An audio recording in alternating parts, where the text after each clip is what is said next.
Abraham, 2026 சட்டமன்ற தேர்தலில் முதல் முறையாக நாம் தமிழர் கட்சியின் வேட்பாளர் பட்டியல் வெளியிடப்பட்டிருக்கிறது. 234 தொகுதிகளிலும் போட்டியிடும் வேட்பாளர்கள் அறிவிக்கப்பட்டிருக்கிறார்கள். நாம் தமிழர் கட்சியின் தலைமை ஒருங்கிணைப்பாளர் சீமான் காரைக்குடியில் போட்டியிடுவார் என அறிவிக்கப்பட்டிருக்கிறது.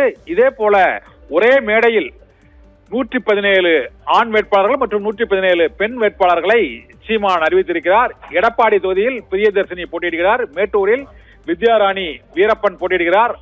ஆயிரம் வழக்கில் களஞ்சியம் போட்டியிடுகிறார் என அறிவிக்கப்பட்டிருக்கிறது. இதே போல 2026 சட்டமன்ற தேர்தலில் நாம் தமிழர் கட்சியின் தலைமை ஒருங்கிணைப்பாளர் சீமான் காரைக்குடியில் போட்டியிடுகிறார் என அறிவிக்கப்பட்டிருக்கிறது. 234 தொகுதிகளுக்கும் நாம் தமிழர் கட்சியின் தலைமை ஒருங்கிணைப்பாளர் சீமான் இன்று திருச்சியில் நடைபெறும் மாநாட்டில் வேட்பாளர்களை வெளியிட்டிருக்கிறார்.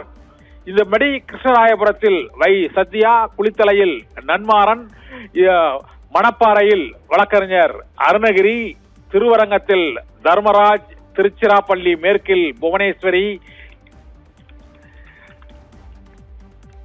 திருவெரும்பூரில் ராஜேஷ் மற்றும் ஆயிரம் வழக்கில் இயக்குனர் களஞ்சியம், எடப்பாடியில் பிரியதர்சினி, மேட்டூரில் வித்யாராணி வீரப்பன் ஆகியோர் போட்டியிடுவார்கள் என அறிவிக்கப்பட்டிருக்கிறது.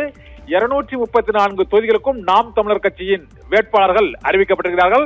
அந்த காட்சிகளை தான் இப்போது நாம் பார்த்துக் கொண்டிருக்கிறோம். வேட்பாளராக அறிவிக்கப்பட்டவர்கள் அனைவரும் 234 வேட்பாளர்களும் ஒரே மேடையில் அமர்ந்திருக்கக்கூடிய அந்த காட்சியை பார்த்துக் கொண்டிருக்கிறோம். திருச்சியில் நடைபெறக்கூடிய இந்த நாம் தமிழர் கட்சியின் மாநாட்டில் 234 வேட்பாளர்களும் அறிவிக்கப்பட்டு இப்பொழுது மேடையில் அமர வைக்கப்பட்டிருக்கிறார்கள்.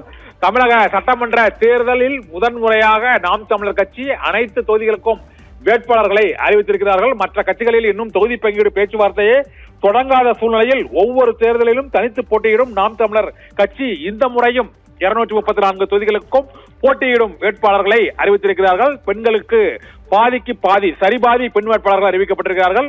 117 பெண் வேட்பாளர்கள் மற்றும் 117 ஆண் வேட்பாளர்கள் அறிவிக்கப்பட்டிருக்கிறார்கள். இதில் காரைக்குடி தொகுதியில் இந்த முறை சீமான் போட்டியிடுகிறார். காரைக்குடி தொகுதியில் சீமான் போட்டியிடுவதற்கு காரணம், கடந்த முறை அவர்கள்